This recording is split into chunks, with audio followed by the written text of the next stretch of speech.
très heureuse de vous retrouver. Ensemble aujourd'hui on va faire un haul MAC. J'ai regroupé les derniers achats que j'ai réalisés sur le site de MAC. Je n'ai pas de boutique bien sûr en Corse et je vous montre tout ça. Je pense que vous commencez à me connaître, je suis une véritable MAC addict, j'adore cette marque de maquillage, c'est ma marque préférée, pourtant j'en ai testé des tas mais je reviens toujours à celle-ci. Alors je n'achète jamais les éditions limitées mais toujours tout ce qui est permanent, donc vous êtes sûr que ce que j'achète, ce que je vais vous montrer aujourd'hui, vous pouvez toujours les trouver en magasin ou sur le site. Alors je commence par les produits pour le teint parce que ce sont mes préférés.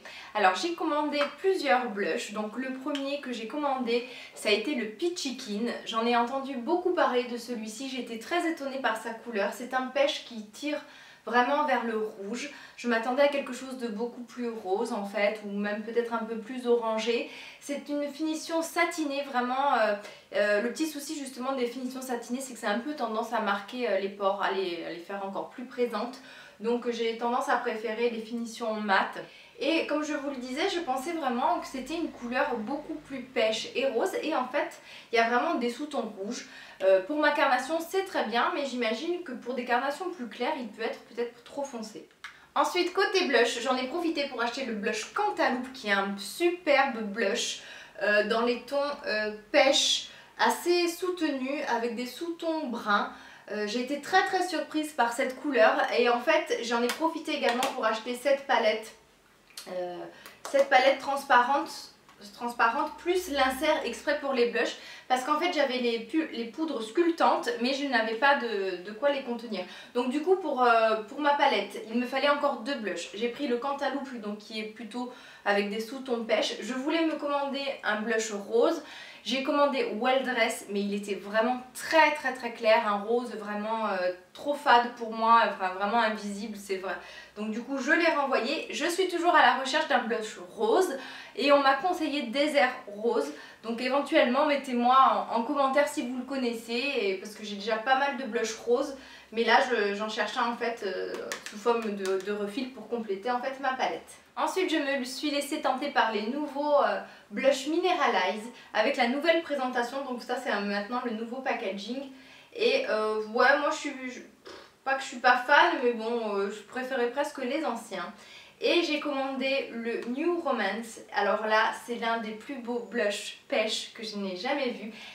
Pour celles qui connaissent le Luminoso de Milani, celui-ci lui ressemble énormément en beaucoup plus lumineux. Il est mais magnifique, j'ai rarement vu un blush aussi beau, aussi lumineux. C'est vraiment des tonalités que j'adore, qui réchauffent le teint, qui va à toutes les carnations. Il est peut-être un chouïa trop clair pour mon teint bronzé de l'été, mais là on va rentrer bientôt, enfin oui, on a encore le temps pour l'hiver. Il sera encore plus joli, il donnera bonne mine, il est mais splendide, un gros coup de cœur. Alors ensuite un highlighter mais qui est assez foncé, qui peut être presque utilisé en bronzer, enfin en blush. Ils ont étendu leur gamme d'highlighter, avant vous en aviez 2 ou 3 et maintenant vous en avez 3 de plus ou 2, je ne sais plus, mais enfin bon. Désormais, oui vous en avez 3 de plus. Et j'ai voulu tester le Cheeky Bronze. Il est divin, c'est très satiné, c'est vraiment voilà un beige avec des sous-tons orangés, champagne. Il est juste fabuleux, il serait peut-être trop foncé pour une peau claire. Parfait pour moi en tout cas, je le trouve juste divin, toujours le nouveau packaging. Côté highlighter, j'avais également commandé, donc là ça date de moi il y a 3 mois, dans la collection Extra Dimension, l'highlighter superbe. Et je pense que d'ailleurs maintenant il est aussi vous le trouvez tout le temps sur le site. Donc bref, je le voulais mais je l'avais loupé lors de sa sortie, je ne sais plus quand, il y a 2 ans je crois. Et là donc dès qu'il est ressorti je l'ai tout de suite commandé. C'est vraiment encore une fois des tonalités bronze très métallisées, que vous pouvez utiliser sur les joues, sur les yeux. Donc je veux dire, il ne faut pas se contenter en fait en highlighter, hein. Je veux dire, vous pouvez vraiment utiliser les produits de différentes façons et utiliser mouillé. Il donne vraiment un effet très métallisé et super. On passe à la partie sourcils. Alors en ce moment, les sourcils c'est ma grande obsession. J'ai beaucoup de mal à dompter les miens, j'en ai toujours un qui est asymétrique, j'arrive pas à les avoir parfaitement symétriques, à chaque fois je galère. Donc en ce moment vraiment j'essaie d'un peu plus les épiler pour mieux les redessiner.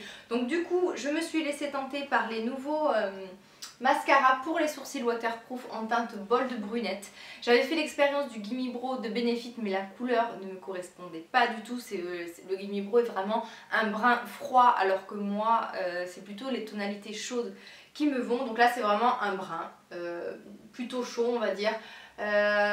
Par contre j'utilise ça en finition. J'aime d'abord bien redessiner le sourcil parce qu'en fait avec ça, si je ne fais que ça, c'est pas suffisamment joli et parfait on va dire. Et ensuite j'ai voulu commander du coup le Fluid Line spécialement pour les sourcils. Si j'arrive à l'ouvrir, je l'ai pris bien sûr en teinte dark brunette parce que bon quand même moi j'ai le sourcil très foncé qui est limite noir. Et en fait c'est un joli marron, il fait beaucoup penser en fait au Fluid Line eyeliner pour les yeux qui est en teinte Deep Down que j'ai d'ailleurs déjà utilisé pour me faire les sourcils. Alors comme vous le voyez c'est encore tout neuf, je n'ai pas osé les utiliser parce que je voulais faire des photos pour mon blog tout ça.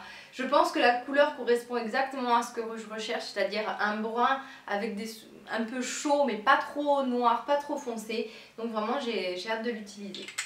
Alors on finit par les produits pour les lèvres. Tout d'abord un crayon à lèvres, le Spice, dans la gamme classique parce que vous avez aussi les crayons à lèvres pro longueur. Donc là celui-ci c'est dans la gamme normale on va dire. Ils sont un peu plus longs, par contre les pro longueurs sont plus petits au cas où si vous ne le savez pas.